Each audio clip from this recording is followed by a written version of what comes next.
sympathize with Nazis, but this is an odd piece of David. He did it because he could look at life from the side of the defeated, even from the side of the despised, and say, they were people, some of them. He was a skilled mechanic with great work ethic, but he couldn't leave work alone without some kind of a joke, without some way of making it fun. He could take a pile of junk and see something in it, and then he'd make something out of the mess. He loved his toys, his guns, his trains, his NASCAR, his drawing, candid. He's famous for being the voice of taco on the internet. But probably most important, he loved you guys. His family, his friends.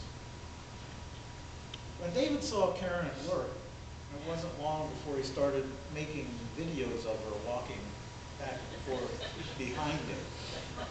She calls these her stalker films. But this is typical David. What David did with those films was he took them home, and he showed them to his family, and he said, this is the one.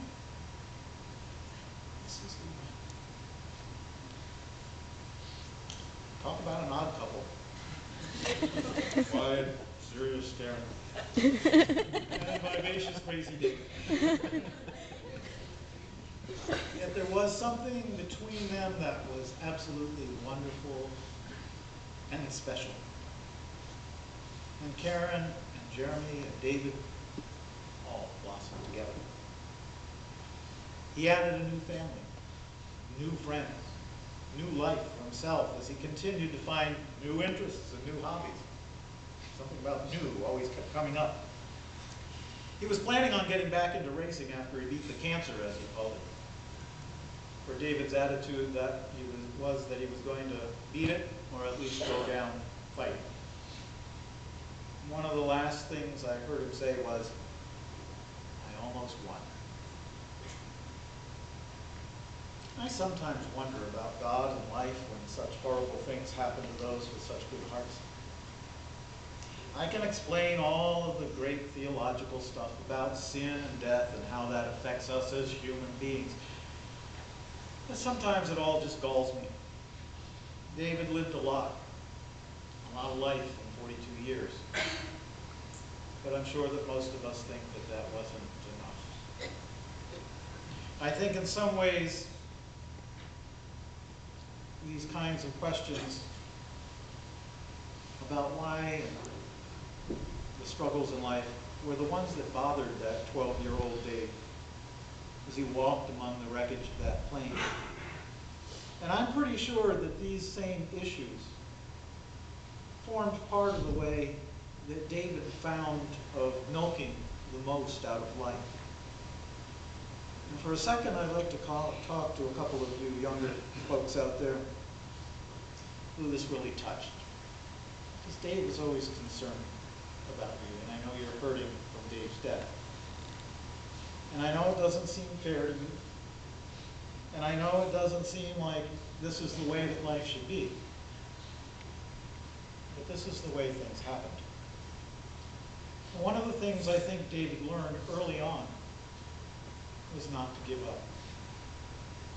Life might not be what we want sometimes,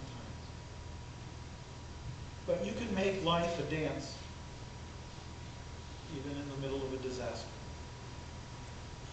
You can look at the world and find weird humor instead of pain. You can make yourself and others miserable, or you can turn the world on its head. Kim said that David's presence changed their family. He brought many of them together. Jeremy found a father. Noah found an example to follow.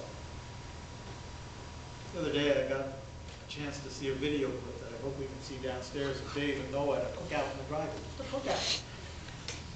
Both of them had grass skirts on. I think they both had floppy hats on.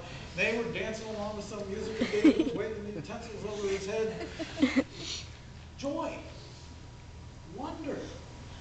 Excitement. Over what? Burgers and dogs. I guess this is what I got most about David. That he was always connecting people to each other. He was about family. He was about finding interest in things in life and interest in other people. He could find wonder in junk. A scarecrow thrown into a pond, a mechanical horse head he put on Jeremy's bed like in the Godfather movies, a dragon he helped make from spare parts. He could see potential and goodness in people that others would totally miss. And he could pick up pieces of life and find value in them and in others. And if David did any good in life by connecting you with others, if David did any good in life by making you wonder about some other way of seeing the world, if David did any good just by making you laugh and think that things might not be as bad as you think, then take that piece of David. Take it with you. Share it. He would not want you to be sad and miserable about his death. He would want you to remember. He would want you to tell a good joke or do a good story. He would want you to pull a good trick on one another. But what he really would want was for you to keep going. Keep fighting. Keep trying. And always, always, always stay connected to each other, helping each other. David didn't want to leave you. Just like he didn't really want to leave when he went down to Georgia to work. But he went, and he met new people, and he did a boatload of new and crazy things. Then he came back, and he made his life over again even better. Now David has gone to a far better place than Georgia. And while I'm not sure if there's any black powder up there, I'm sure he and his brother and some of his other buddies and some new people he's met along the way in the last couple of days are concocting some new plan. And I know